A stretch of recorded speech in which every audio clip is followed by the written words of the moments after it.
On the last episode of Dice Funk. Are you going to withhold from him your part in killing everyone he's ever loved? No, not at all. You know, Tusk, you don't have to stay with us. If there's a chance that you guys can stop what's happening, then I want in on it. That's the way I can do the most good for my people. So Smash Mouth swings the battle axe with both hands, and as it flies through the air right towards Violet's head, it turns. When the battle axe hit your horn, it definitely cracked it. And shoots a firebolt directly at the dried out tree. The Zavala basically stops over what is now a flaming, dry tree beacon surrounded by angry orcs. Are you guys going to stick around to see what happens?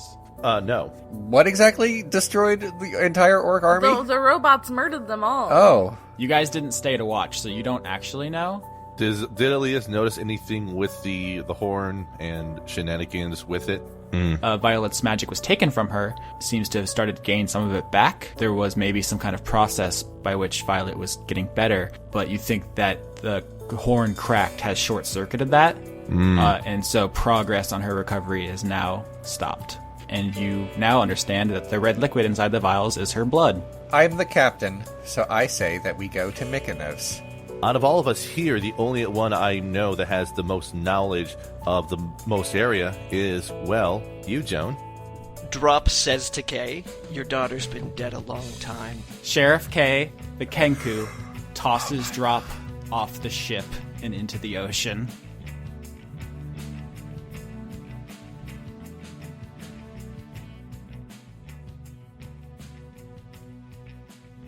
Drop one overboard, last episode. Yep. And don't think of it as like you pushed a dude out of a dinghy or a canoe or something. Think of it as like someone threw a cup at a car window. Well, I was going to say that Drop went overboard and then he got thrown overboard, but, you know. Because you guys have, and you really haven't inspected this, you guys have like super special sails on your boat, so it's going very fast. Violet is a dunderhead. I don't know if you want to answer those accusations, Leon, but Violet has bad perception. Her passive wisdom is bad. Yeah, it's been decided that Violet just didn't notice, and and that's that. Yeah, I mean, you have under 10 for your passive wisdom, and I think that's fair. The Violet one routinely cuts through waves with its speed and angular bow. I do like to drive it real fast. Yeah, it's a hot rod. Which you guys have made no attempt to disguise from the boat you stole. I know. We even put my name on it. So, everybody's really curious what happened to Drop, and we'll get there. But for now, nobody knows he's gone. Oops. So he goes overboard and into the Sea of Lorelei. Violet drives on, unaware. She probably heard a splash, but she hears splashes all the time. What's that matter to her? And she can't see from where she is. And it's just not in her personality to care about anybody but herself. Okay, first of all, she cares about Drop, but all right. Look, basically, here's what's going on. Violet is like steering the ship, and unless someone like interacts with her, she's just going to do that until we get to where we're going. It's like kind of like inertia. Like she will not be moved upon. There's nothing stopping her. So all she's doing is pressing the buttons. Yeah, she's an immovable horse. Right. But Kay goes down below deck to where everyone else is gathering for this exposition meeting. And if anybody says to him, like, where's Drop? Kay just says that he needed some time alone to think, and he'll be down soon. And he takes his seat around the table. He is a murderer. He is a murderer and a liar. God. I don't think he's a murderer. I think. Well, I think he's an attempted murderer. That's a good question. Maybe we'll find out later in this episode. You might notice a distinct lack of Johnny's voice. That's what we in the business call suspense. I was going to call that foreshadowing, but, you know. Yep. So you guys are all sitting down below deck. Joan is there. She casts Zone of Truth so that nobody below deck can lie. If you don't want to be involved, I guess you could try to resist that, but she would know. Is anybody going to object to that? Nah. All right. So she says, where do we start? I missed that. You missed I missed that voice.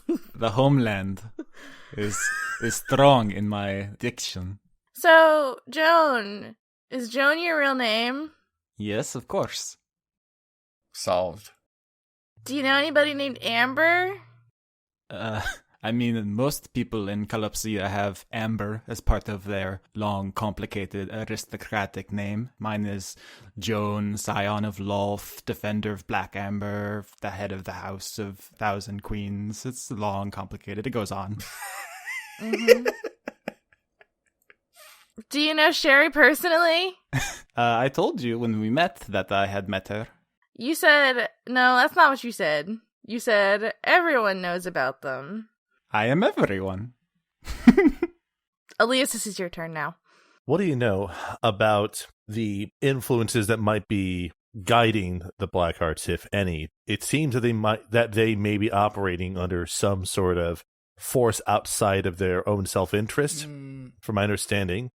And I was curious if you'd happen to know of any sort of force that would be responsible behind that. Yes, I know everything there is to know about the Blackhearts. I founded the Blackhearts. I knew it. I knew it. I suppose you're going to want to hear the whole story. Honestly, no, I don't need to hear the Sum entire up. story. She does like a little fist pump, like, yes, got out of talking in Russian for half an hour.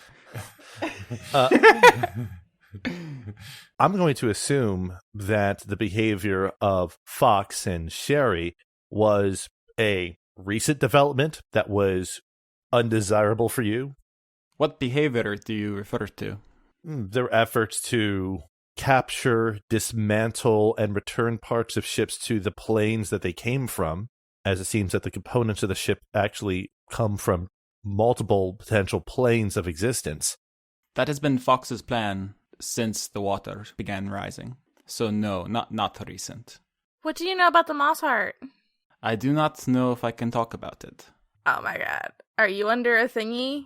Are you under the thing? The thing that everyone else is under? You know, the thing. Hold on. What's the word for the thing? Alias, do you know what the thing is called? I can't remember. Which pronunciation do you run with, Austin? Gesh. Are you under the influence of a Gesh, That thing. Joan? She taps her metal leg. For many things in life, sacrifices are required. Oh, jeez.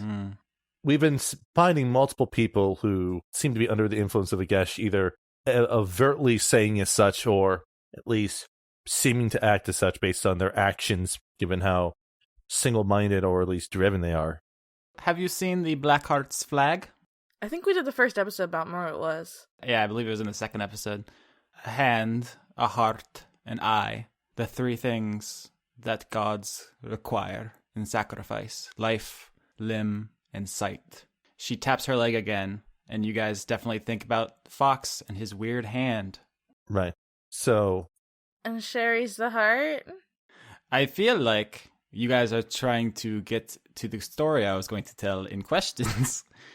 I suppose if this is leading to the entire story of the Blackhearts, then might as well go through it. It does not give me any pleasure to tell it, but I feel otherwise we are going to be here all night. It's up to you. Do it. So, many years ago, I was the head of the most powerful family in Calypsia. I was the closest thing the Underdark has. How you say, princess, perhaps? Ooh. Yes. I'm not sure if you know about this, but we have the Black Amber, for which all of our names include. It is a substance which creates wounds that never heal. Yeah. I take it you've seen Fox's wound? The neck thing? I'm going to be honest, I was hoping you were going to bring me back my sword. Oh, well, no. I'm not much of a swordswoman, but it does have sentimental value to me. Well, if you wanted us to bring you your sword, maybe you should have told us something about it. Well, we have not known each other for long. I do not think I have been overly and unreasonably deceptive. I assume that you all have secrets of your own you are holding back. I don't think so. There's just a shot cutting to drop floating in the ocean. Help!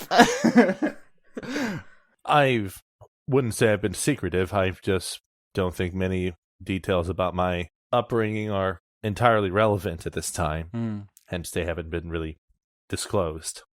Perhaps not, book boy. You are so innocent, so simple. But many years ago, before the waters were rising, I was much more official than I am now.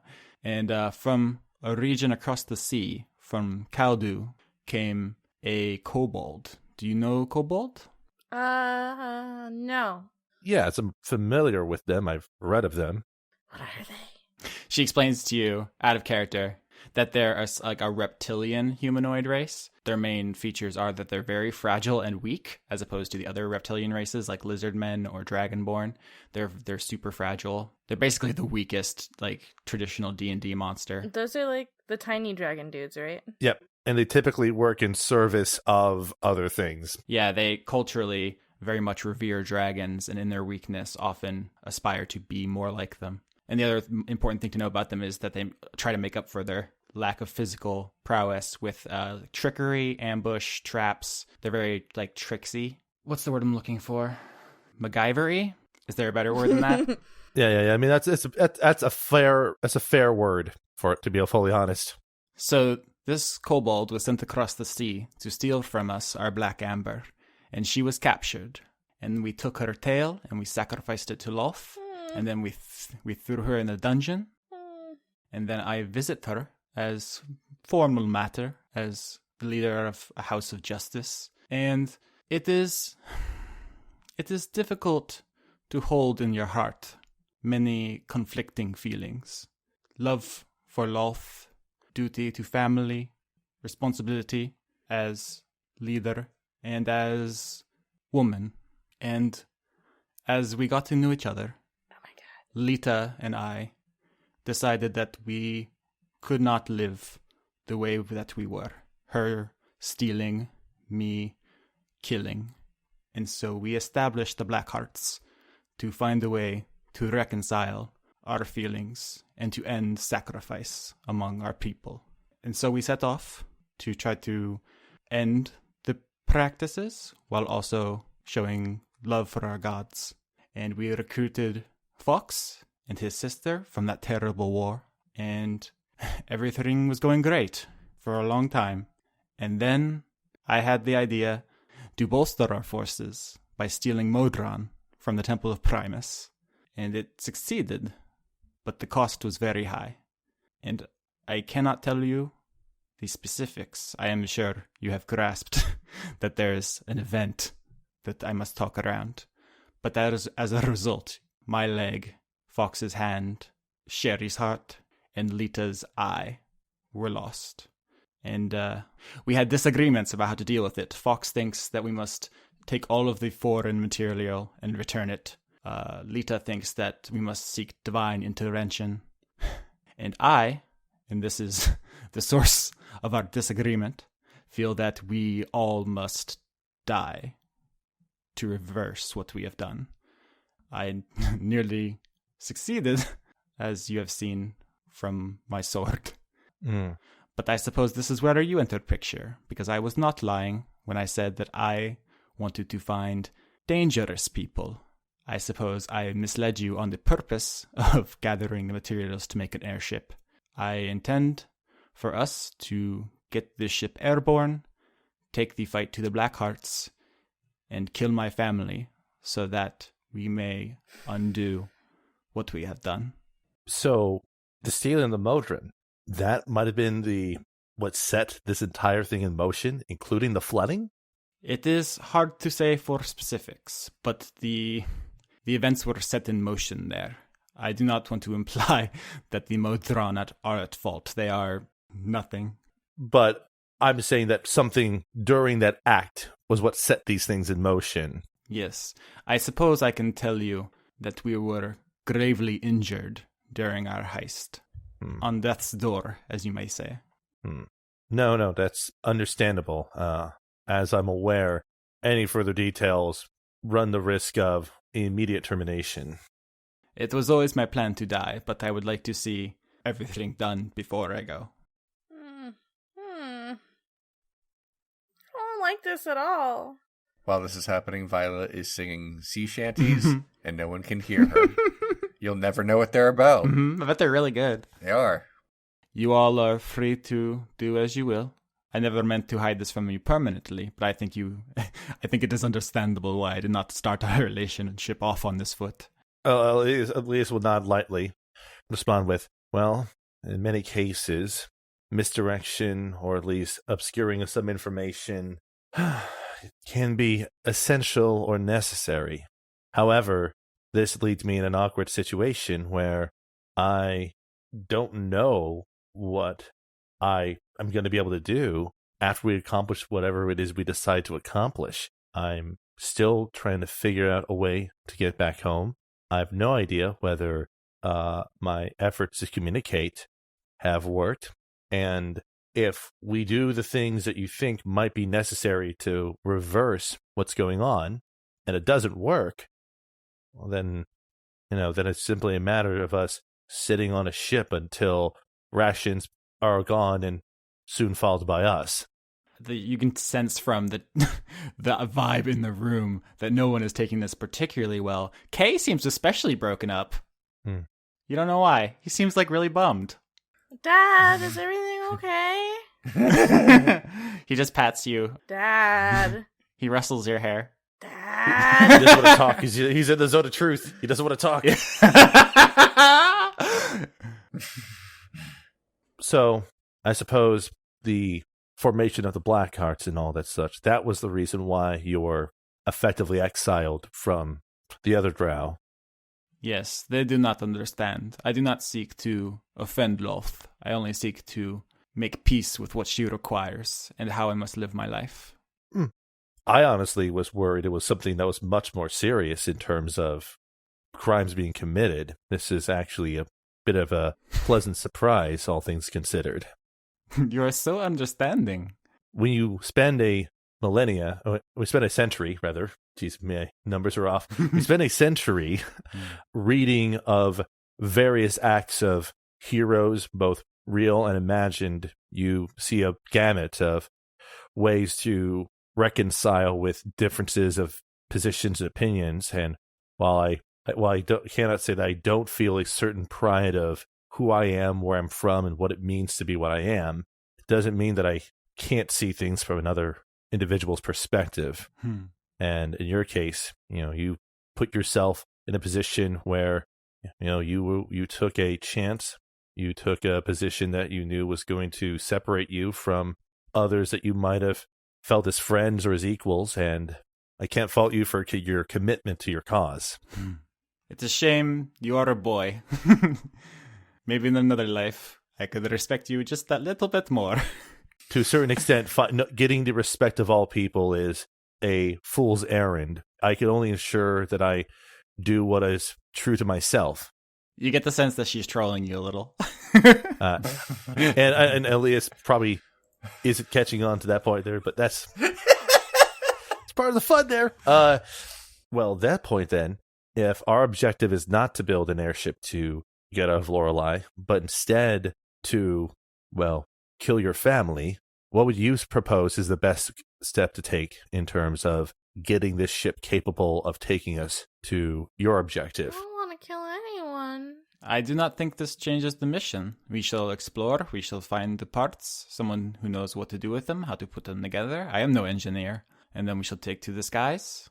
It would have been nice to have an orc army to fight the Mojrans, but... It would have been, but that's not an option. However, I think we have other ways of resolving things. I think by this point, through what you've either seen or have heard, resourcefulness is at least a resource that we have. As I've said before, we'll figure out what to do when it's too late anyway. I have a feeling our trip to Mykonos will be most enlightening. That's where the robots come from, right? Yes, the Temple of Primus, in the dead center of the city. Oh, maybe I can steal one for myself. They're really cute. Maybe we should ask Ziggy what he thinks, too, because he might be able to help us. Okay, so if anyone has forgotten, it's been like 20 episodes. So the Bullywugs do also live in the Cascades. just to break it down, the main civilizations are Meadowlark Island, which is controlled by the Glitter Gold and the Gnomes, the Ragged Wood, which is controlled by the Kenku, Tiger Mountains, which is controlled by the Orcs, and Mykonos is kind of like a melting pot. It's like the metropolis, the New York or whatever of Lorelei.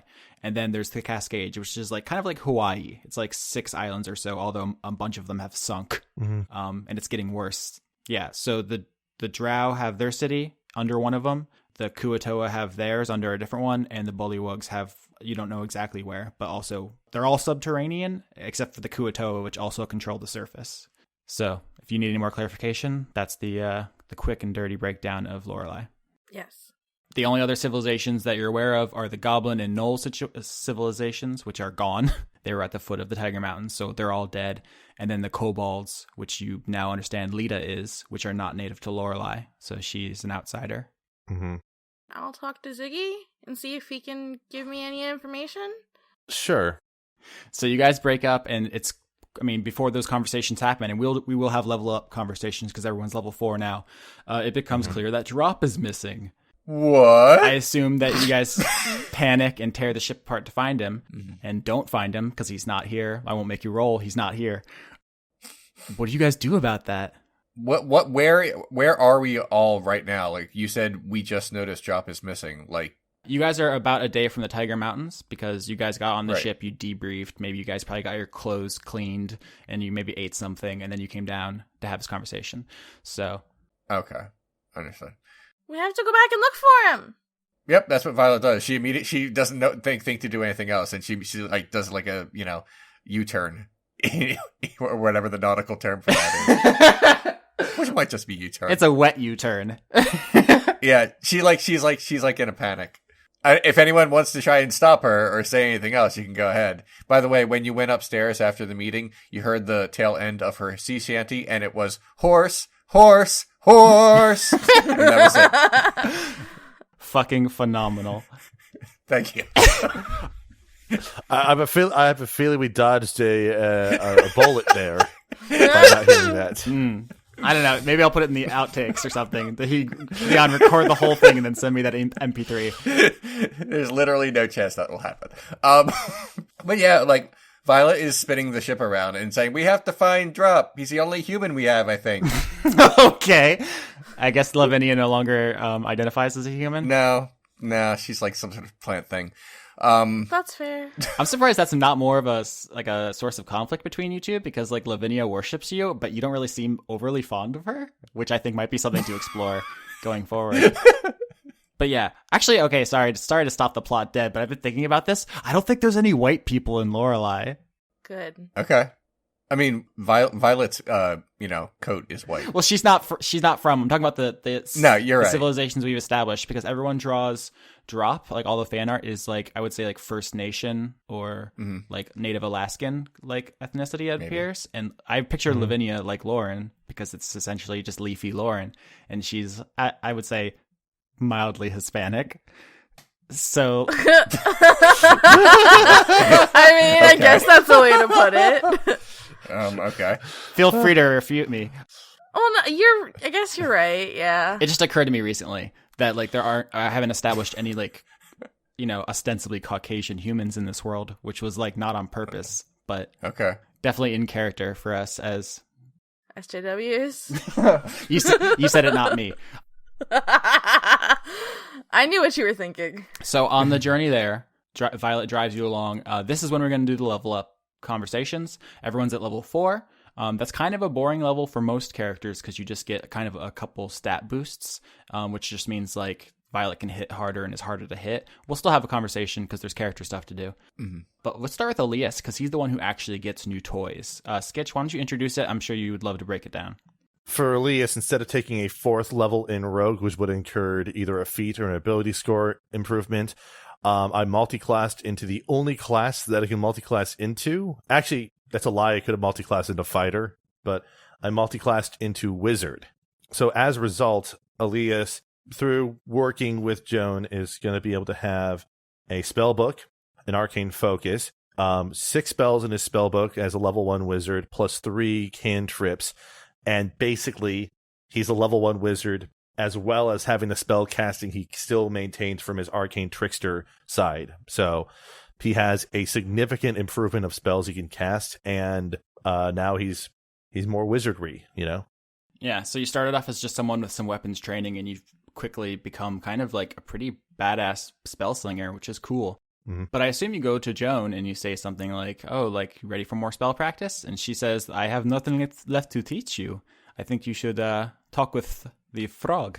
I think he has been working on something for you. Oh. Ziggy looks for Ziggy to be like, what could Ziggy have for me? I haven't talked to him about anything. Yeah, you find him. He's in the hold of the ship, like doing something. And when you walk in, his back is to you, and he's doing something, and you can't see it. And when you make your presence known, you startle him a bit, and he spins around and hides something behind his back. Does he ribbit? He rivets. Yeah. Hi there, Ziggy. Joan said that you might have something for me. I'm not sure. She instructed me to see you about something after I asked her for, well, more magic training.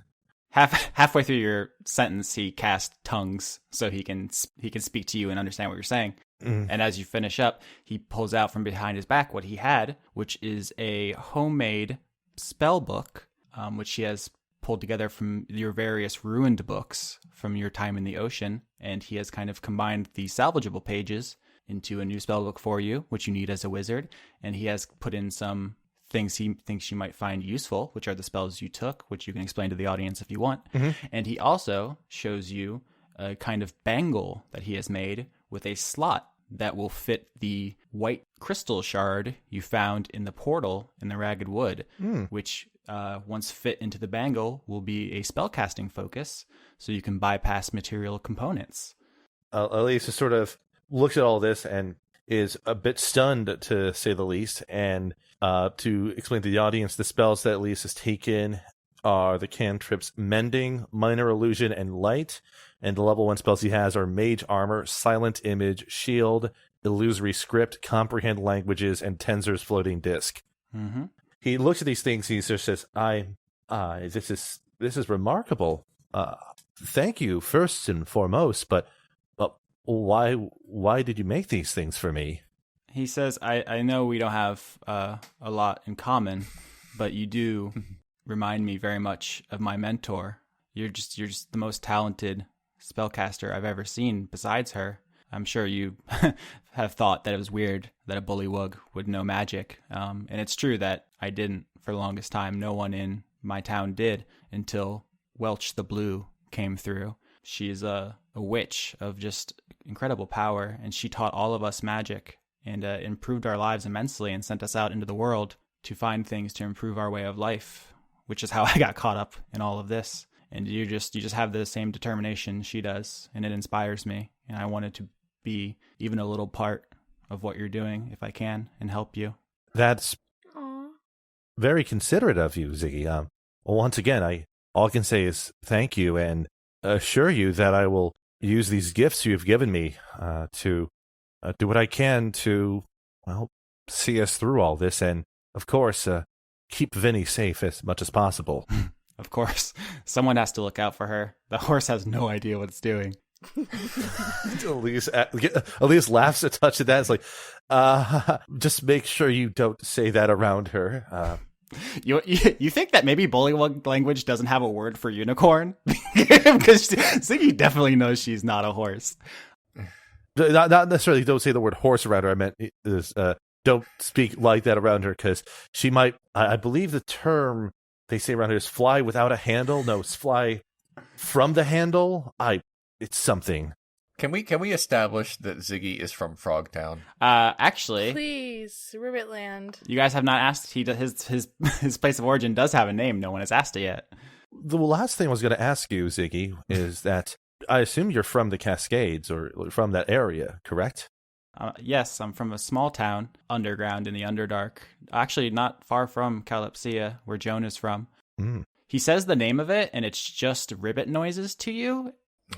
The magic does provide a loose translation in the same way that if he said Philadelphia, you would hear like Right. brotherly love. Right. So he says whatever it's called, and what you get from that is hole in the earth. So you assume it's not an affluent place. Okay. We might be heading towards that area soon. So any guidance you can provide for navigating that region safely would be greatly appreciated as well. If I can be of any help, I would like that. Now that I understand the mission of this, there's nothing else that I can be doing because this is the best thing I can do for my town. I will treasure this forever. This is something that I have waited for practically my entire life to be able to hold and use. So I suppose there's only one thing I have to do before getting back to work, but I'm going to need about an hour to do it. He says, I was thinking exactly the same thing, which is why, and you see behind him where he points, he has some braziers set up. Thank you, Ziggy. And he double checks the book. He's like, and if I need to talk to you about things further, I at least have a way of understanding you as well. All right, so you're going to summon Job, I guess was the implication there from that conversation. Yes, it is. Yes, there's nothing else that he could have been implying he was going to do for an hour in that room.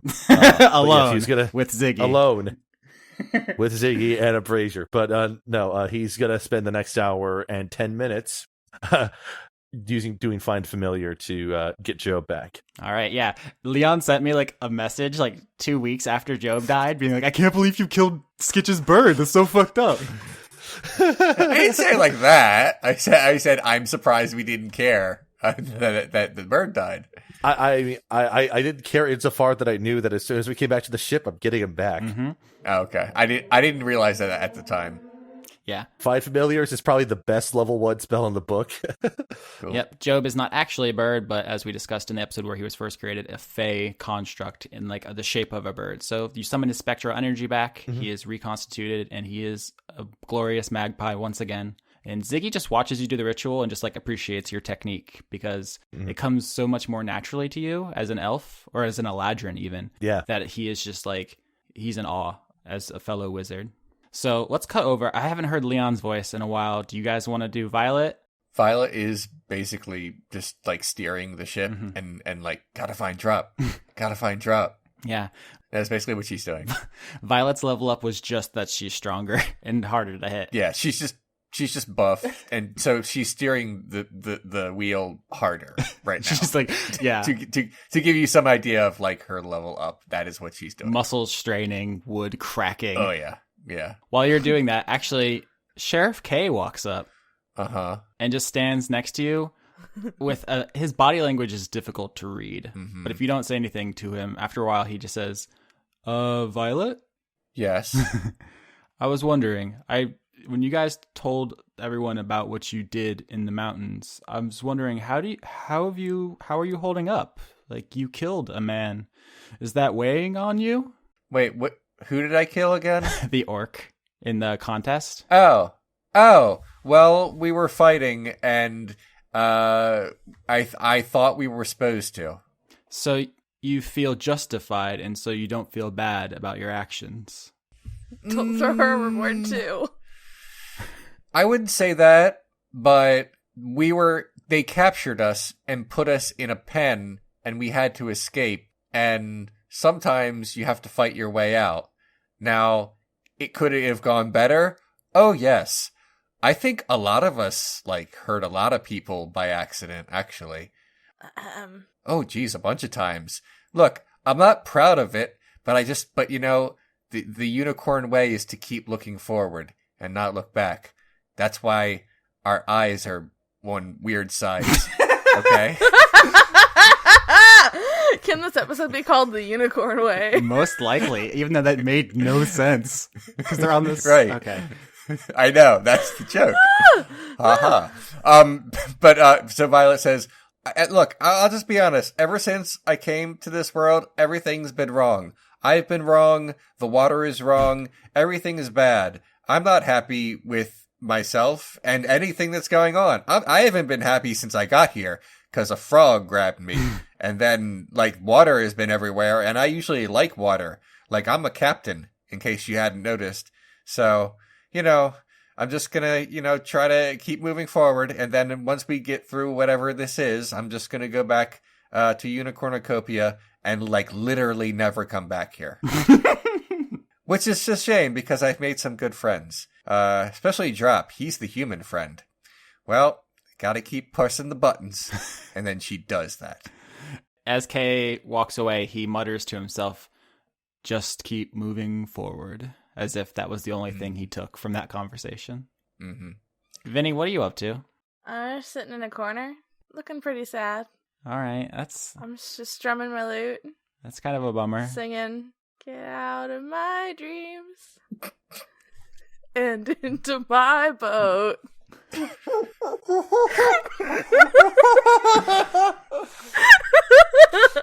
Okay, I can't do anymore. That's I'm done. perfect. Yeah, you're sad for a while, and a couple people come up, obviously your father and your friends, and they reassure you, they pat you, and say everything's going to be okay. But the most significant interaction of those is Tusk. Oh yeah, he's here. He is here, and he has this really nice swords in a really well polished and clean. He's wearing ill-fitting monk robe with some of his military stuff. It's a very avant-garde look, I would say. Wow, you're looking so fashionable today, Tusk. He orc blushes. I don't know what that means.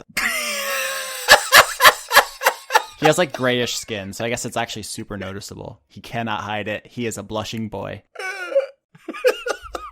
But he has with him a plate, and he seems kind of embarrassed about it, but he sets it down next to you, and it seems like he made you food. It's a fish, which is just badly burned, and there are some berries smashed on top of it. And he says, guy was cook, but I try best, 'cause eat your paint. Sorry. Oh, it's okay. Joan help with fish, shoot fire. Fuck, I gotta eat this fish now, don't I? So Vinny's face is she's like, oh god, if I don't eat this fish, it's gonna hurt his feelings. But it's a fish. She takes a bite and then covers it with a bunch of the berries, and it's fishy. He smiles really wide. You get the sense he doesn't smile wide often because of his teeth situation. He's probably kind of embarrassed about it, but he forgets himself for a moment and just enjoys it. Aww. And he walks off whistling. Bye. While he's not looking, I'm gonna throw the fish back overboard. Oh, wow. No, she doesn't eat meat and stuff. Oh, okay. He doesn't know that. He doesn't know that. So she's just what? I can't eat this fish. Oh god. Oh god.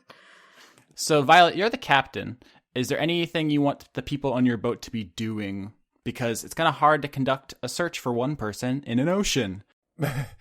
What she's doing is basically retracing her steps. That's the only thing she can think to do. Mm-hmm. And she's basically asking everyone else to look over the sides because she can only look at one direction at a time. All right, so perception checks for anyone who wants to help look for Drop. Can I roll a perception check? I am looking. Yeah, everyone who wants to look for Drop, roll perception. Okay, cool. Mm-hmm. Oh, wait a minute. I don't have terrible perception. It's 0. And there's a 20 for me. Damn. Dang, son. 15, which is solid. 10, which is not the worst that could happen. You guys keep a really sharp eye out, but it's Alias who spots something. I assume he probably gets some height to help him look better. Maybe he climbs up on the railing and looks out. Mm-hmm. And he does not see Drop, but what he does see is a long, dark, serpentine shadow under the water moving towards the ship. Great. Something about this feels familiar. Here's the thing. It reminds you very much of the thing that attacked you in episode 3. I'm not being coy about that. But as you look at it, you say, well, when you were in the water before, it looked very big because we were near it and helpless. Looking at it now, it also looks very big. But I never saw the back of it quite like this because I have perspective now. And it doesn't look like it ends so much as it fades out. Maybe down? Do you guys know about the letter M? That's the sound it makes, right? And that is the sound it makes. But if you think about how parts of it are visible, Right. I think I get what you're gleaning at here. Yeah, you think maybe what you saw of it before was not all of it, and just the highest part. And as it stretches slowly towards you, it doesn't seem to be in any hurry. It does appear to maybe be getting longer, and it's coming for you. This is not a coincidence. It knows you're there. Is someone going to tell me about it? Because right now, Violet is the captain, and she doesn't know what's happening. Alias will. Violet? Yo. Remember that thing that almost ate you when you were had that chain around you? Yes. It's coming after us. Oh, from what direction? That direction? You can just say that way. Alias doesn't know. Yeah, he just points to the direction. He doesn't know boat terms. The important thing is it's not in your way if you want to leave. If you're going to try to continue your search for drop, you're going to have to contend with it. I know we've discussed this, but I forget. What do we have harpoons? Yes. Okay, we do have harpoons. Violet is not turning back, so she says, "Everyone, man the harpoons. We're going to keep going, and we might be shooting a monster." Uh-oh. Not a good idea. No. But that's what she says. I guess we're rolling initiative if you're just going in against it. Oh my god. Unless someone's going to grab the wheel from me. That would be a good idea. Violet, give me the wheel! No. Okay. Well. If you're going to help, roll initiative. Yeah, Violet can't shoot the harpoon and also steer, so she's just steering. I don't know if you can shoot the harpoon, period, but that's beside the point. I'm rolling initiative, 19 for me. Ooh. Job's initiative is 11. I rolled a 5. Leon, did you roll? How do I attack while steering? Roll initiative. Just for maybe maneuvers? Oh, okay. That's fine. Pretty good. 14. Nice. All right, so the party is 5, 11, 14, and 19, and here goes the monster. Guys, we're guys. Do you see that plus 25? We're all gonna die. Oh my. Well, Violet doesn't understand that that's what just happened. That happened in the roll 20. As Violet turns towards it and you all take battle stations, you see it begins to pick up its pace a little bit, and also Alias, looking out over the ocean, sees behind it other shadows of the exact same makeup behind it. Not as if here's the thing. It's not like, oh, now there's more. It's behind it. It's more as of if it's the same. More of it. Yeah, there's more of it. And here's a thought that goes through Elias's head, is that when you came here and you heard rumors that, like, since the water's been rising, monsters have been attacking ships. That's why no one can leave, because the deep water has lots of monsters. You said, right, that makes sense. But you never really stopped to think, like, why? Or, like, how? How are a bunch of sea monsters coordinating attacks on ships? But it occurs to you now, it would be a lot easier to keep everyone from leaving if it was only one monster who stretched from one end of Lorelei to the other. Okay, well, I can't inform Violet yet that this is a stupid fucking idea. So until it's my turn. So yeah, for the monster's turn, it just goes in your direction, and it looks like it's trying to get under your ship. It doesn't seem to have any interest in surfacing. It goes straight under the ship. So at this point, it's Elias's turn because he got that 19. That 19. Well, I don't need to roll like an investigation to infer everything you basically said. This is just sort of, light bulb. And Alias just simply yells over to Violet, "We have to get out of here right now." Why? This is what's been this one creature has been destroying every ship at sea and keeping them from escaping Lorelei. Violet says, should we go? I already said go. Well, go. Fine. Okay, Violet Tokyo drifts away. All right, so roll d20 plus your vehicle proficiency, which I believe is still a +2. Yep, I think so. To see if you can now undo the suicidal maneuver you've done that you have inflicted upon the party. Crit! You son of a bitch. I like blast out of there like a rocket car. It is gone. Yeah, so Violet goes to cut the wheel real hard, and then she sees that the whatever it is, I'm being a little cagey, sorry. It's okay. It rise like in the way it did right before it shot at Alias, and Alias teleported out of the way, and it seems like that's going to happen again. She doesn't fall for it, cuts back the other way, and actually the shockwave from the jet that shoots out, this caustic, apparently poisonous fluid that's been shooting out and just stripping flesh from bone in your guys' experience, actually blasts up next to the Violet one, and the shockwave sends you guys with a burst of speed in the direction you're trying to go because of that crit. Violet handles it perfectly and to her advantage, and you guys are off as fast as this ship can go. And it follows you for a bit, and then it seems to either get bored or satisfied. You can't really tell because it doesn't have like really readable body language, but it has never, in your experience, shown anything resembling haste. It has always seemed to be slow and methodical. So, God, I really wanted to shoot holes in that ship. Violet's too good. Yeah. Even when she does something really dumb. Well, I guess we're not looking for drop right now. And then she cries. And that's it. She cries and just goes forward, but still steering quite well because that is what she can do. Alias tries to walk over and pat Violet to comfort her while Job, sits on her head. And always good. And Alias says, Now, as unlikely as it may be, I have a feeling that Drop might still be alive. He's not the type to just give up on everything. How far away were we exactly from shore when he got thrown over? About a little less than a day out from Tiger Mountains, because like I said, you guys got off, you debriefed, you ate, you cleaned up, and then there was the family meeting. It could be. I know we were kind of far, but maybe he could have swam back to the monastery. I'm sure he's okay, Violet. Okay. I'm gonna keep looking forward. That is the thing I'm supposed to do. Where are we going now? Because I forgot. Yeah, I mean, it's up to you. Mykonos or the Cascades. I'm going to say just because looking at the map, you guys do know that Mykonos is closer. You would have to go by Meadowlark Island to go directly to the Cascades. Oh, okay. And I realize that does sound like me trying to warn you, but it's more so that I don't want you to feel like I withheld information from you.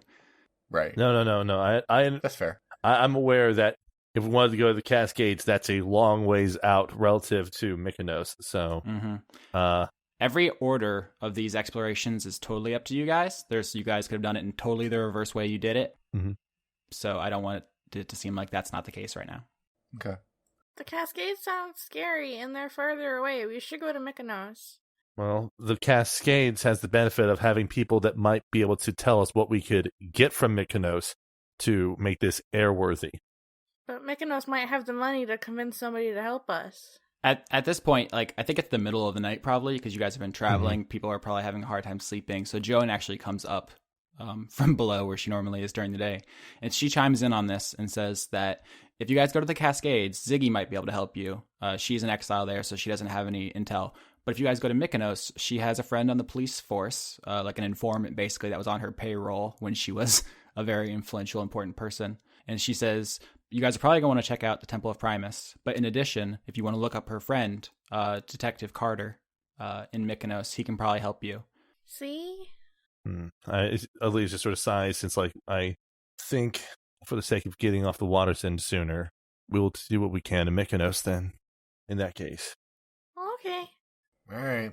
So you guys travel rather uneventfully towards Mykonos. I think probably a couple times you maybe spy a glitter gold ship on the horizon, but Violet with her crit is just firing on all cylinders ship-wise. And just, I don't know if she's powered maybe by some kind of drop feelings. Oh. Drop feelings. Yeah, drop feelings. She's hell on point though. And you guys make it basically to within eyesight of Mykonos before you debrief. Joan tells you where the temple is. She tells you where the police station is. She wants to know if there's anything you guys want to know because this is the time to know. She gives Alias already has his vial, so you guys don't need another one. And she does say got to do something about that horn. If someone sees your unicorn, you will be beaten unconscious and taken away to be dissected immediately. Yes. Your hat record is super bad, by the way. I think you've had 3 at this point, and they've all been. None of them have lasted a single episode. Mm-hmm. Alias has been kind of poring over spells that might be able to help out in this capacity, but even that's going to be a tough one to do on someone that's not him. Like, the sky self, really easy on him, but not on other people since they're not him. So, how long does invisibility last for? I don't remember off the top of my head, but like it's not going to be enough to get everywhere you guys need to go. You know what I'm saying? Like it's going to wear off at some point. No, I mean I don't want to like waste all my spell slots repeatedly making Violet invisible. This would just be literally the invisible Violet arc. Yes. I can make another paper mache hat. Honestly, it would make more sense to make some sort of cloak. A horse cloak? Yes, one that would go over her head, and that would still be a problem because at some point Violet's going to talk and it's going to ruin the entire thing. Dressage costume. Oh my god. If you wanna, Leon, really, I'm asking you. It's your character. How are you planning on navigating a metropolis where everyone wants your head? Violet says, like, make me pretty, but I don't really know what else to do because I've never had to do this stuff before. The only other thing I could think of is the following. If you make the horn look like it's a fake, then people won't think it's real. Oh. I can paper mache around the horn, but, like, do a really bad job. So that it looks like it. Or we could put paint on the horn, or we could use some other thing. Well, somebody may have eaten all the paint. Makeover montage. What do we roll for that? If you want to, you can just roll maybe intelligence. 8. It was not a good gambit on my part. Is there something that's better for me? I have better stats and that I could get away with. It'd be deception. Deception? Oh, please. Can I deception? Yeah, sure. Oh, goddamn. I rolled a 10. Look, let's just not even... It's mediocre, but that's not necessarily a bad thing because that might even add to it. Yeah. Right? Because then it's just like, oh, that's a bad horse costume. That's a bad fake horn you got there. Now, should Vinny, like, try to disguise herself at all? Who are you asking? Vinny is gonna say that, but without speaking in the third person. To Joan. She says, I do not know you could pull off any of my outfits. No offense. Oh wow. God. Wow. What did I do to you? Oh my god. I didn't mean it like that. No, I'm sorry. Oh my god. I think Joan simply means that she's taller than you by a good amount and the clothes wouldn't fit right. Okay. And I am not as gifted in the chest department. Wow. All right. So yeah, are you doing anything in particular, Vinny? Is there like a cloak around I can just put over my leaf hair? Yeah, sure. We can find somebody's clothes, yeah. Yeah, I just put like a big like a hooded cloak on and hood myself. Under cover of night, Ziggy pulls as close to the shore as he can, and I guess you guys clamber onto land. The best way to think about Mykonos is as Venice is now, Venice, Italy. Because it's sinking, I guess is the obvious one. But also in that it's always been coastal and made for boats. It's a very like seaside kind of community. So it's very moist. It's very moist. There are already canals that run between the streets. Those are like the lines of demarcation as opposed to like paved roads as we think of them. So it's definitely flooding and bad, and we'll have to deal with that as it comes to it. But this isn't like people who've never seen water. So they've sandbagged things. They actually have adjustable docks, which is a real thing that like when the tide goes in and out, they raise and lower. So there's actually surviving docks that you see on the outskirts. And it looks to be like a vibrant boating community. There's like people all over the docks loading and unloading. Like this is not a dead city. This is not abandoned. This is not rural or any of the things you've encountered in this campaign so far. This is the first time you guys are in an honest to goodness city. And so as you walk up onto the docks, strangely dressed horse, a green woman wearing a shawl, an elf with no pupils. Right. And you are missing your fourth, but just 3 kind of strange figures. You do get some looks. People are looking at you as you guys walk across the docks in the direction. I guess I should ask, where are you going first? Let's go to the police first. Once we're on land, Violet is no longer in charge. So she has no ideas, is what I'm trying to say. Let's head our way over to Joan's friend to see what she might know. As you guys walk through the streets of Mykonos, in addition to just being kind of culture shocked, maybe besides Alias, he lived in a capital city. He's seen a city. He may even feel more at home here, honestly, than since he came to this plane. The other two of you are kind of feeling very out of place. You notice there's a great diversity in people. You see Kenku, you see gnomes, you see orcs, you actually see drow, bullywugs, and even Kuatoa. The Kuatoa are universally homeless, though. You don't see anyone that looks even like slightly prosperous. They're all basically begging for food, sitting on the side of the road. They're all mumbling to themselves. Oh, jeez. None of you speak Kuatoa, but they all seem to be just making kind of actually the same noises, maybe even, which is kind of weird. But there's a hustle and bustle to the city, unlike anything we've encountered so far in Lorelei, as you guys make your way through there. And that's the thing. This is the first like really diverse place you guys have been to in the first metropolitan. So it's a pretty new experience for everyone. Neat. The only thing I was going to mention is Vinny might notice something about Alias if she were to look at him since they got off the ship, and that is that both of his earrings are back on, and the Coralon one is actually fully repaired from its, stomped and pressed state. Hey, your ear is fixed. Oh, the ear still has the wound on it. Well, actually, Oh. it's healed over, but the earring is what's been fixed. Hey, your earring is fixed. Yes. Yes. It's not only that, and Elias just sort of pulls out a little sort of folded leather casing, sort of flips it open, just briefly show Vinny the thieves' tools he had that broke way back when he tried to pick Violet's lock back in like episode 4 or 5. It's like, and these are fixed too. What? How'd you do that? Ziggy helped me. Isn't Ziggy great? He kind of is. He kind of really is. Wait, did he do it, or did he teach you a thing? And at that point, Elias then pulls out the spell book that Ziggy made and then shows it to Vinny, along with, and when he does that, she probably also noticed the bangle around his wrist that has the gems kind of set in it. It's like, he made me these. Oh my gosh, that's really cool. I'm actually a wizard now, I guess. Oh shit. While you guys are having this conversation, you guys actually notice there's kind of a group of young kind of hanging out on a street corner, and they seem to be like giggling amongst themselves in a little group and then looking over you and then like looking back. They're basically stealing furtive glances at you. I like this. Do we notice? Yeah, you guys definitely notice. They're not good at hiding it. They're like preteens. Ugh. Do you think they know who I am? As you say that, one of them runs up holding a pad of paper and a quill and says, Lavinia, can I get your autograph? Oh, of course you can. Of course, she signs it. Uh-huh. This is a little flamingo colored Kenku. I'm also gonna give him a leaf. For me? Yeah, and I'd give enough for him to give one to all of the kids. And make sure you share with everyone.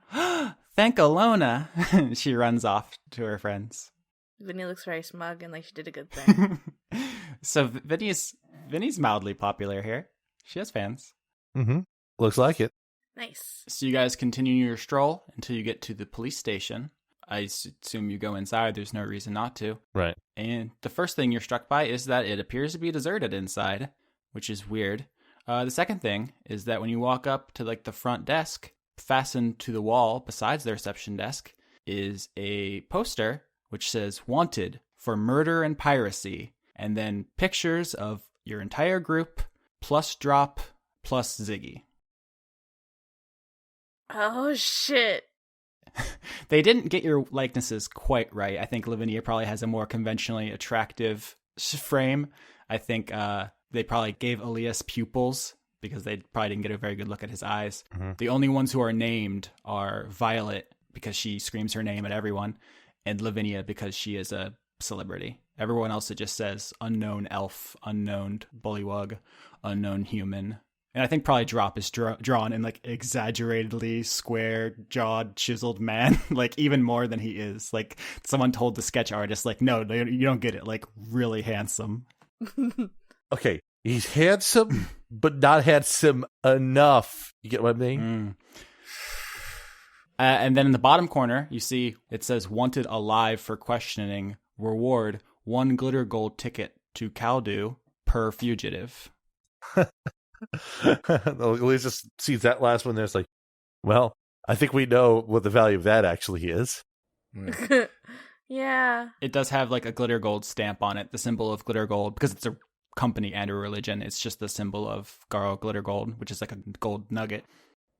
Violet is like resisting the urge to scream. That doesn't look anything like me, but like remembers for once not to do that. Mm-hmm. Violet.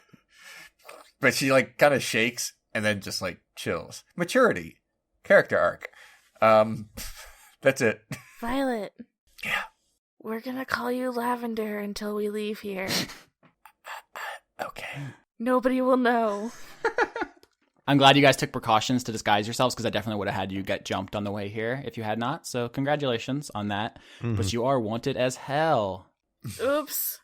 As if this were a television show, we get an internal monologue for Violet, and the screen goes blood red, and she thinks, if I find out someone hurt Drop, I'll kill him. I'll kill him, Dun, dun, dun, dun. or her, Dun, dun, dun. or it. Honestly, if someone mildly inconveniences me, I'll kill them anyway. Hey, guys. Yeah. What do you think Drop's been up to this whole time? I don't know. Why don't you tell us? I don't know.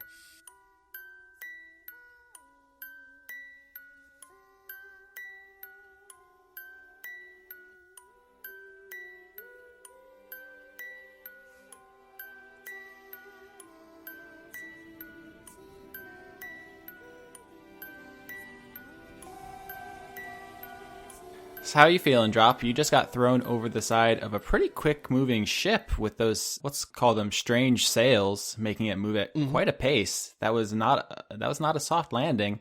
No. I mean, it was probably a little rough.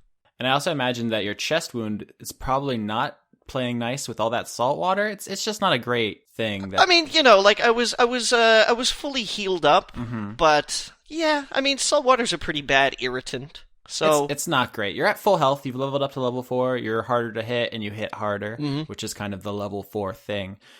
So you're not in any immediate danger. But as you struggle your way back up to the surface and watch the Violet One disappear over the horizon, there are a number of problems that you're faced with. Yep. Is there anything Drop does or thinks that you would like to address at this moment? I think this is actually probably a pretty new experience for Drop. He's mostly used to people just kind of dying on him.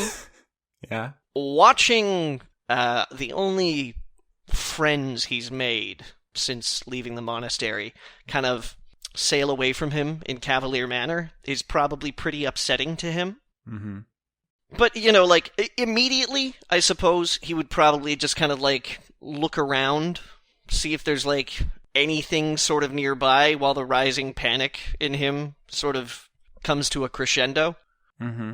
This is kind of the open ocean, so I don't think you're going to find any, like, convenient, like, rafts or anything out here. But I imagine as you're splashing around looking for anything, to improve your situation, it occurs to Drop that the Order of the Calm Waters taught kind of acceptance of the world as it is. Yeah. And that was why they were so understanding of Drop, is like, if he is cursed, then that is it. That's his life, that's our life with him, and that's okay. Mm-hmm. And I don't know how much time he's given to reflect on Shathane's conduct, demeanor. That's up for your character to kind of sort through, but it occurs to you that maybe what she was so upset about wasn't that you left her to die, because, I mean, the Order teaches that is just another part of life, so much as that when she found that you had left her to die, she was afraid. She had spent her whole life preparing for death, and then when it came, she couldn't accept it, and I have to imagine that was incredibly shameful. Perhaps even more so because then she went and did something about it, which may have been even worse. Yeah. And I think Drop's immediate reaction to the situation, which is to like try to find a way out, and not to just sit there and accept death, is, I don't know, how does that get reconciled in his head? Immediately it's just kind of reflexive. Mm-hmm.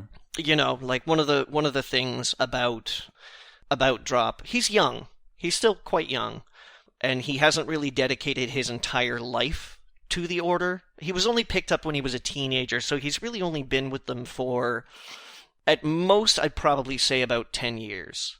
Mm-hmm. And that's not really a long time to sort of beat behaviors out of someone, to temper them. Mm-hmm. I suppose is a better term. So he still has very emotional reactions to things. He still has very guttural physical reactions to things. So hitting the water quite fast, a little bit of panic, not sure what's going on, watching the ship kind of like sail away into the horizon. It takes him a couple of minutes to actually settle in, as it were, mm-hmm. to kind of realize that maybe this is it. So Drop, because of the game D&D, has all of his stuff. I'm not going to say that you were like, naked out here. So you have your staff, you have your pack, which is waterproof. Mm-hmm. So you're not totally helpless. Right. I'm curious if that's any consolation to you, and I guess probably not. Like I said, it probably takes a couple of minutes for watching the ship sail over the horizon to realize that there's not much to be done about the situation. Mm-hmm.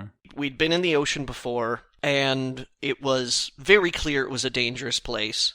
As the ship kind of gets farther and farther away, I'm thinking his classic personality trait kicks in, and doom just kind of takes over. That it's the end, and he took one good try at making friends, and now they're gone.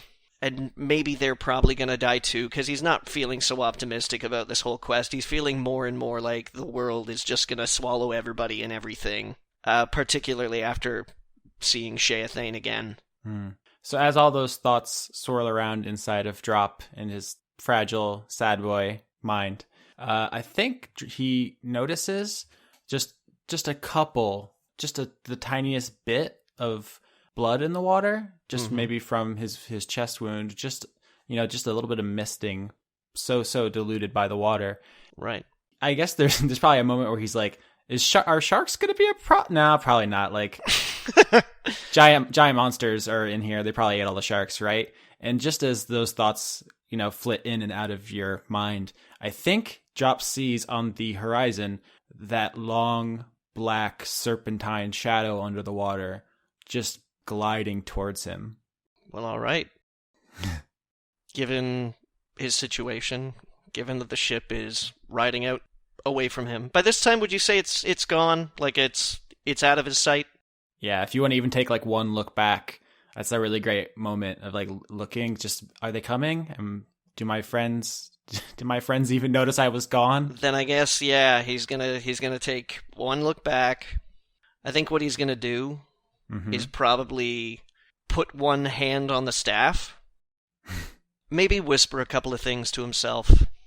What would he whisper? I guess that would depend. Is he intending to go out fighting, or is he going to just quietly accept it? You said he put his hand on his staff. That seems more of a defiant gesture. It's a gesture of memory for Sheathane. Yeah, I imagine you even hear the words that she said to you, like, recently echo, like, do you really think you're gonna outlive me, Drop? That you're gonna outlive, yeah.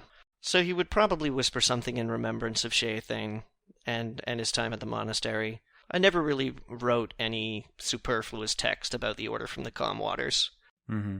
But maybe after a couple of fond remembrances and thanks for the people at the monastery accepting him for who he is, then he's going to say, well, I at least don't know any masters of the calm waters who died like this. So he sees the thing coming for him and just eyes open, hand on staff, accepts it? I think it would be in his character too. Yeah. At this point in time, this is because like that time when in the forest, when he wasn't doing anything against the tree monster. He was just like, everything's fucked. Only this time I think he's a little bit more prepared for it. Some character development. No, I just mean in the sense that like seeing Sheathane and kind of like seeing the last place that he ever saw home sort of fall apart. I think he's a little bit more attuned to the fact that sometimes you just can't hold on to things. That sometimes they just go. That he spent so much of his life chasing after holding on to permanent things that it never occurred to him that things are not permanent, that friendships are not permanent, that acquaintances are not permanent, that your place in the world is not permanent, that things change. And that a part of that sometimes is having to face the truth of where your life has led. So, yeah, I think he's a little bit more prepared. So, as Drop prepares to die pretty unambiguously, he does, because he faces it head on, sees emerging from behind a cloud over the shadow the airship Zavala, as if in pursuit of the underwater monster, which is coming for you with a purpose which leads you to believe it knows you're there. You're reminded of the blood in the water. You don't know exactly how it operates, but it looks like the Zavala is following it, and it is coming after you. He would find that curious. Yeah, that would interest him. So I guess that would kind of maybe rouse him a little bit. How high up is the Zavala? It's just broken down below the cloud line. So, I mean, you looking at it, you think that if you signal to it, it can probably descend a significant amount before it gets to you. And a quick look at the chest wound and like a poke of the finger shows that, yeah, it's like it is the chest wound that's bleeding in the water? It's just a couple drops. Just not. I mean, it wouldn't even be notable if it wasn't the only thing going on for miles in this ocean. Okay, well, Would he signal the Zavala? He has no reason to trust the people on the Zavala. I mean, even though Dr. Sherry has been nice to Lavinia, he has mixed feelings about Lavinia. He has mixed feelings about all of them. I mean, truth be told. So how wide is this thing that's coming for him? From what you can see of the shadow, and it's not, you don't have a great perspective because you're in the water with it. Yeah. It appears to be about as wide as the biggest ship you've ever seen. Okay, so I could, considering that I can move pretty quickly, I would be able to swim from side to side of it pretty reliably. Before it got to me, essentially. So I could alter my position to see if this thing was really chasing after me? Yeah. Okay, I think he would try that. Again, more out of curiosity than anything else. He's still obviously not like, oh my god, I've solved the problem. No, I know what you're saying. You use your sexy athletic swimmer's body to move pretty quickly to judge its reaction, and it immediately, as if like on a string, changes course to come directly for you, as if magnetized. It's heading right for me then. Oh, it's super into you. Oh boy. And it's been, 13, 14 episodes since you've seen this? So I do want to remind you, the only behavior you've seen of it so far is going after mushrooms that had some sort of flesh property and instantly stripping flesh from bone with a jet of noxious liquid. Yeah. They're the only things you've ever seen it do. Yeah, true. I don't really have anything in my inventory to distract it, because I lost my herbalism kit, so I've only got my weapons, my explorer pack. I guess the explorer pack would have rations in it, but they wouldn't necessarily be meat-based. So I guess the question is whether or not he would signal the Zavala. I think that is the question. That is the question. Did the Zavala correct its course to chase after the beast? Yes. All right. This is a good question. Because Drops, he's unbalanced, Yeah. And this is a crucial moment for him. Does he choose life or death? Character development, yo. Yeah. Well, he was all too aware that there was something wrong with Sheathane, but he still feels like something had been done to her.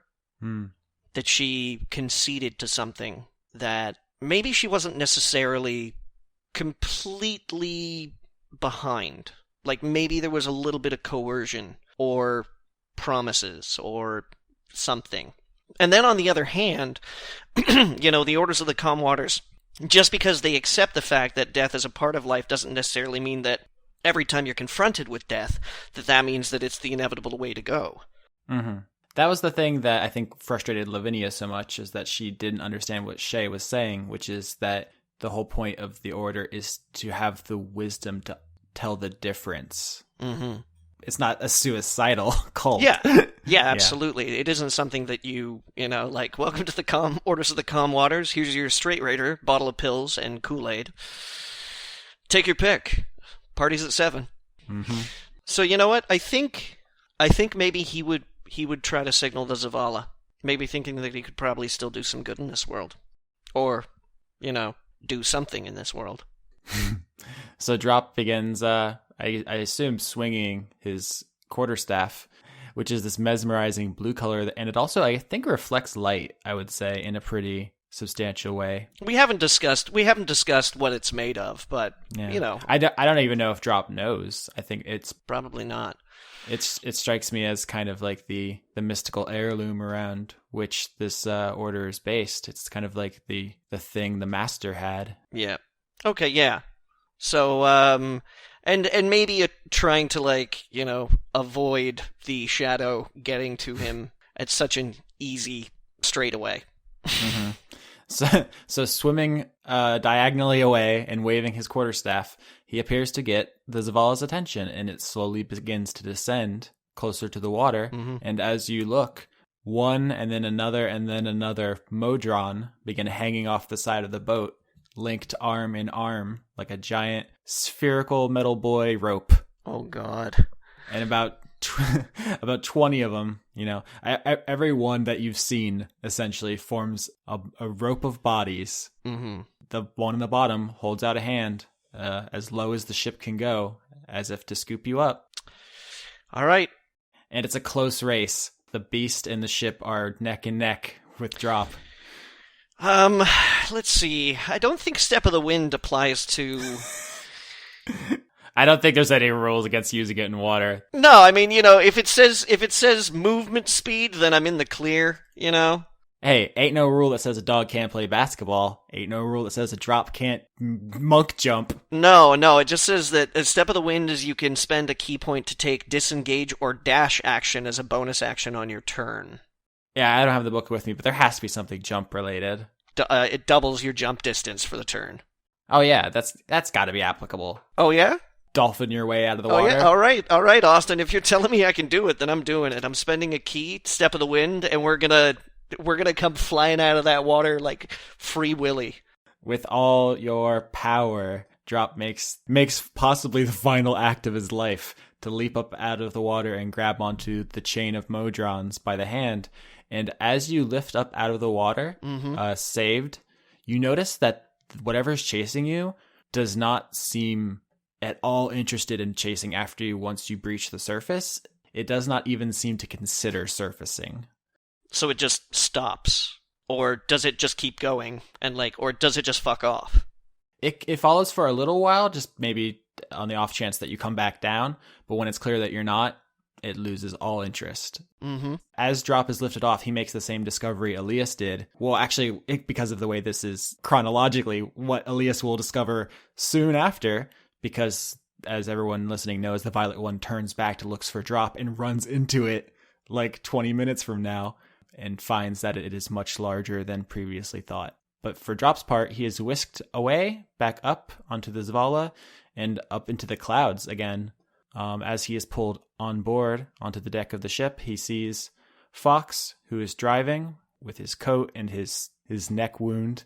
He sees Sherry, who is just kind of standing around awkwardly, the moss heart twitching and pulsing on her shoulder like some macabre parrot, and Lita, a figure we have not seen since episode 2, a woman in dragon motifed light scale armor. And she is kneeling down with a bucket of soapy water and washing off all the Modrons who are kind of mussed up with ash and smoke from their recent adventure. So she's she's basically wiping off their faces in a very motherly way. Right. These little spherical, one-eyed metal men. So with all of the players on the Zavala in front of Drop, what does he do? Probably feels a little out of his element right now. Mm-hmm. Never really been one to actually take charge unless he has to. Mm-hmm. He probably just kind of presents himself. Stands in a position at which everybody is capable of noticing him non-aggressively. Yeah. Still doesn't know what to make of the crew of the Zavala, and sort of like looks around at the three major players, looking for which one is probably going to give him eye contact first and address him.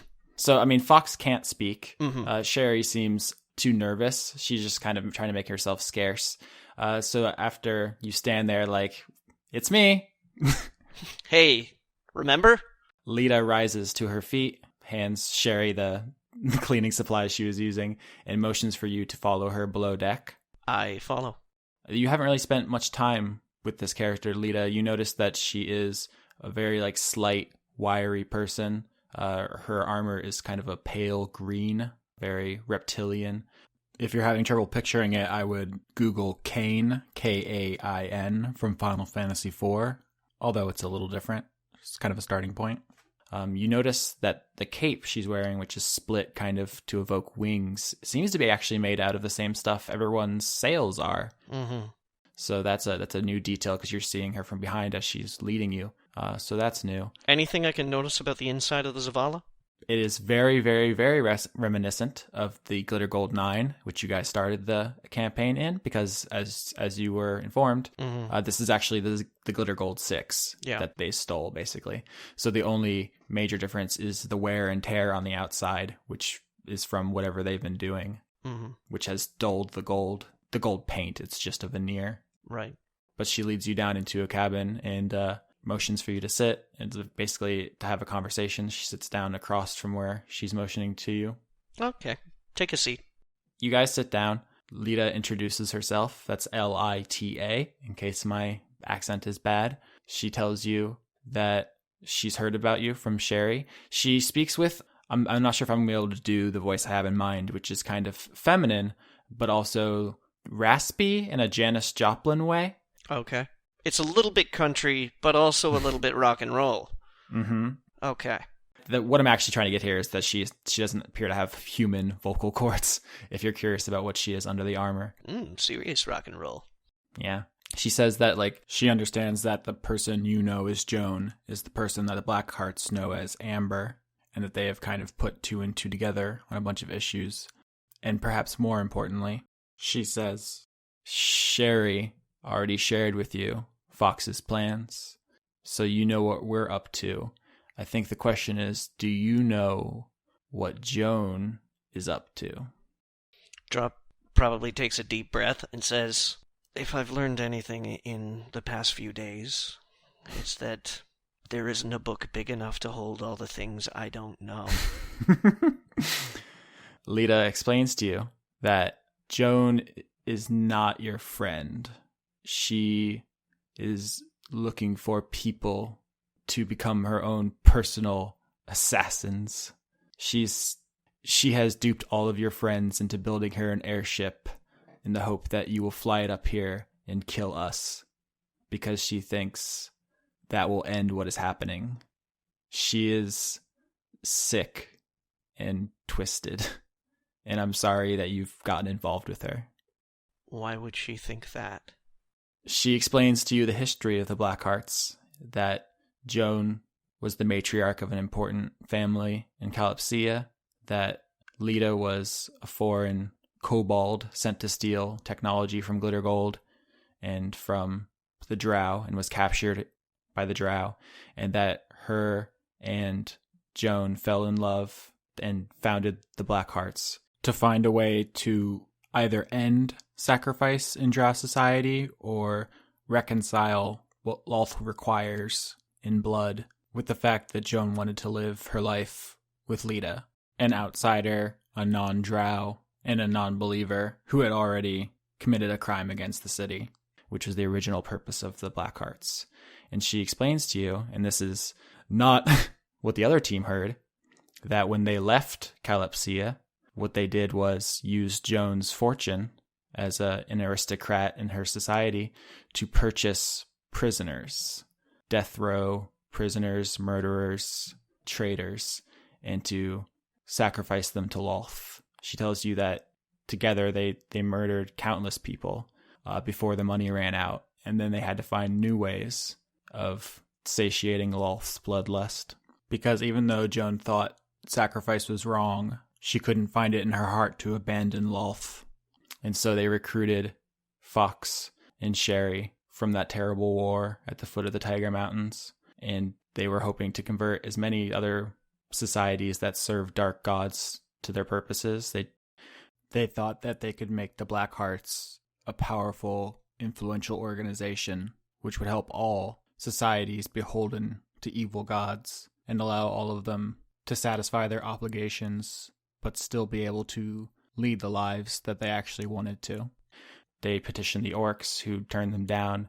They petitioned the Kuatoa, who turned them down. They got frustrated, and so Joan suggested stealing Modron from the Temple of Primus in order to bolster their forces and to force people to join them. So Lita's telling me that she was an operative infiltrating Drow society then. Mm-hmm. And that she fell in love with Joan. Mm-hmm. And the two of them decided that they were going to be like, being a Drow is great. Let's sacrifice as many people as we can. It wasn't so much that they liked sacrificing people, but it was something that Joan had to do as a faithful servant of Lolth. But what Lita characterizes their actions as was trying to find a more methodical, organized way to satisfy those religious requirements using money and influence and power, as opposed to just like kidnapping people or killing anyone who entered their city, which is similar to what Joan told the rest of the party. But the main difference here is that Joan glossed over their early days. She said that they set out to put an end to sacrifice. Lita's telling you that what they did was try to find alternative methods of satisfying Lolth by sacrificing other people. I see. And it's only later, when they basically ran out of money to buy people, that they tried to find alternative methods. And that's when they started recruiting. Mm-hmm. And Modron. Well, if you'll recall, several characters have mentioned that the Drow have actually stopped sacrificing people, which is why the Blackhearts drop off Glittergold prisoners there. So you're not sure how, but it appears that maybe Joan and Lita succeeded in their original mission. But yeah. Yes, and so they attempted to steal Modron from the Temple of Primus to bolster their forces so that no one could say no to them. Basically, Joan was trying to reconcile her love for Lolth with her love for a non-Drow, which is essentially forbidden. And in doing so, she got herself exiled from Drow society and found herself just wandering Lorelei. And Joan seemed sad. Lita seems angry. Right. As they recount this story. And so Lita tells you that the heist at the Temple of Primus is where everything went wrong, and that she can't speak about it in specifics. And you intuit that she's talking about the Gesh, that that's where everything went wrong for them. Right. And she tells you after that, they spent a long time, years, trying to reverse what had happened when they stumbled upon the fact that Glittergold had done the same thing. And so their tact changed, and they became what they are now, which is essentially a roving airship intent on destroying all other airships and throwing their materials back where they came from. Mm-hmm. But Joan didn't like that. She had her own ideas about how to reverse what they'd done. She thought that in order to stop it, everyone in the Blackhearts and everyone presumably in Glittergold who was involved would need to die. And that's when she stabbed Fox in the neck and left. And so now Joan is going around trying to find strong, dangerous people and get them on an airship to get them up here to kill us, while Fox flies around in a futile attempt to wrangle all of the materials that Glittergold have brought here. And I think everyone's missing the forest for the trees, and only I have the clarity of vision to see what's really needed here. Can I roll insight quickly just to see if I think she's on the level? Yep. Okay. 21. Yeah. You think not only is she telling the truth, but she's like relieved to be doing so, because she just hasn't had anyone to tell all of this to.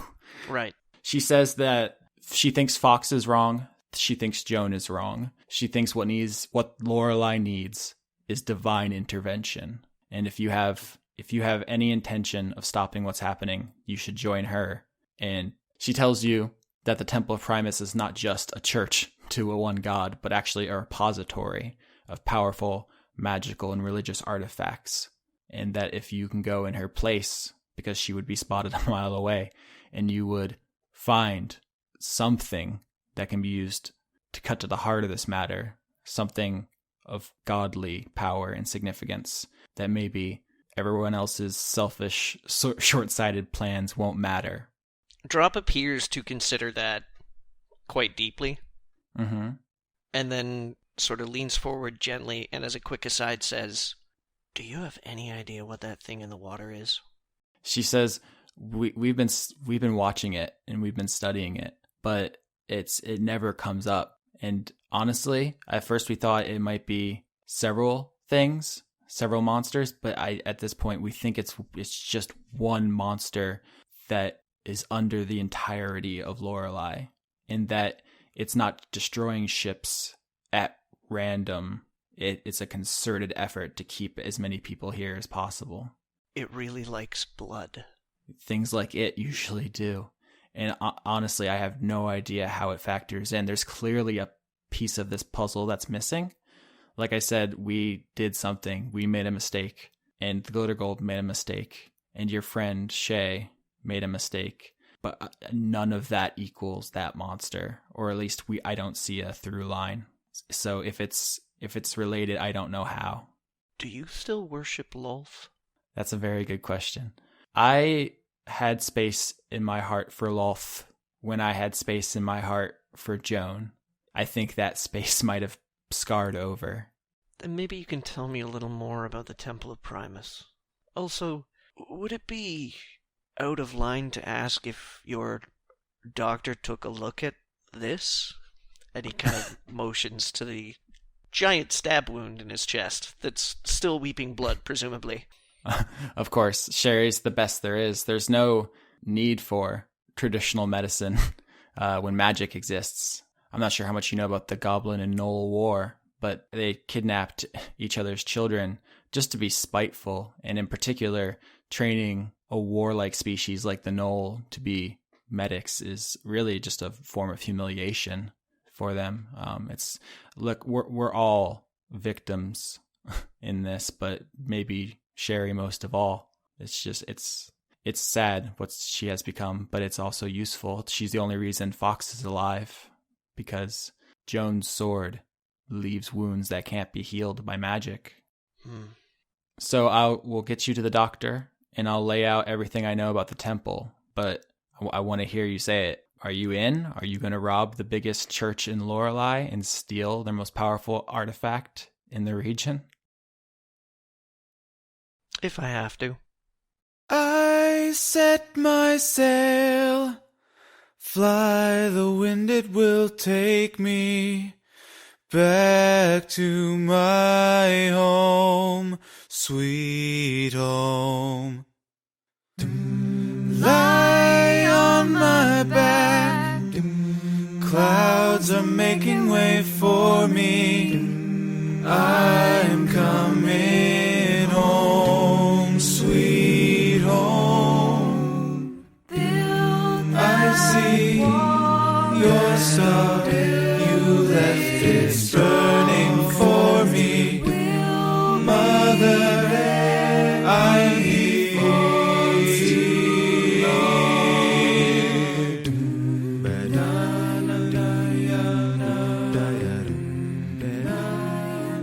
I'd like to thank Overclocked Remix for our theme songs, which include Tears and Rain, an arrangement of Seattle from Deus Ex Invisible War, Dream Meter Mix, an arrangement of Lavender Town's theme from Pokemon, and Akid Pella, an arrangement of Setting Sail Coming Home from Bastion. Executive producers for Dice Funk for the month of October 2016 are Joseph Timbrello, Extellaris, King Waza, Jade, Kirsten Haslinger, The Cult of Gorfanax, Tarka, Allison Ansell, Luke Powers, Michael Goodell, Wayne Witzke, Brent, Irving Royale, Athos, Radley, Ingmar Gremin, David Page, The Black Fedora, Miran Bhatti, Melanie Joe, Lana Seawolf, Toby Gleason Stack, Ruby Offer, Matthew Weber, Emmanuel Garcia, Paul Mullen, Sarah Handley, Zenith Will Rule, Melissa Booker, Cameron Abbas, Ariel Badger Release, Dylan, Gary Sayan, Exley, Anna Stuhlfarer, Dashon the Rage Monster, Giorgio Renna, Harrison Andrew, Christopher Charlo, Jorit, Viger Arnston, Cody Jackson, August Rue, and Taylor Hoyt. If you want to support the show directly, you can find me at patreon.com/AustinYorsky, and you can find Leon at patreon.com/RenegadeCut. You can also help us spread the word about the show by finding us on iTunes, Podbean, Google Play, YouTube, or anywhere else and subscribing, commenting, rating, or reviewing us. We also have a fan forum at thefunkyshack.boards.net. Thanks for spending time with us, and have a spooky October.